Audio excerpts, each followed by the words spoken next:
Big boss Telugu season 9తో తెలుగింటి ఆడబిడ్డగా మారిపోయింది Kannada beauty Tanuja Puttaswamy. అంతకుముందు తెలుగులో పలు సీరియల్స్ ప్రోగ్రామ్స్ చేసినప్పటికీ బిగ్ బాస్తోనే మంచి ఫ్యాన్ ఫాలోయింగ్ని సంపాదించుకుంది. తనూజ మొదట అందాల రాక్షస్ సీరియల్లో నటించింది. ఆ తర్వాత ముద్దమందారం సీరియల్తో మంచి పాపులారిటీని సొంతం చేసుకుంది. తెలుగుతో పాటు తమిళంలోనూ కొన్ని సీరియల్స్ అండ్ షోస్లలో నటించి అనూహ్యంగా గతేడాది తెలుగు బిగ్ బాస్ సీజన్ 9లో కంటెస్టెంట్గా అడుగుపెట్టింది. తన ఆట మాట తీరుతో అందరి దృష్టిని ఆకర్షించింది. గేమ్స్, టాస్క్లు, డిస్కషన్స్ ఇలా అన్నింటిలోనూ తన సత్తా చాటింది.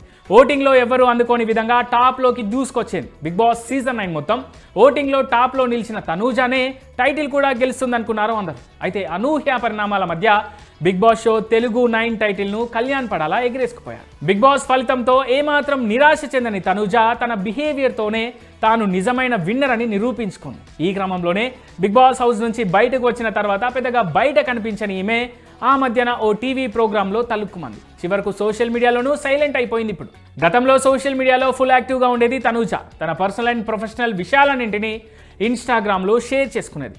అయితే ఇప్పుడు అలా ఉండడం లేదు. ఈమె కేవలం అప్పుడప్పుడు మాత్రమే పోస్టులు పెడుతోంది. ఒకసారి తనూజ ఇన్స్టాగ్రామ్ ఖాతాను పరిశీలిస్తే ఆమె జనవరి 9న ఒక పోస్ట్ పెట్టింది. ఆ తర్వాత ఎలాంటి అప్డేట్ ఇవ్వలేదు.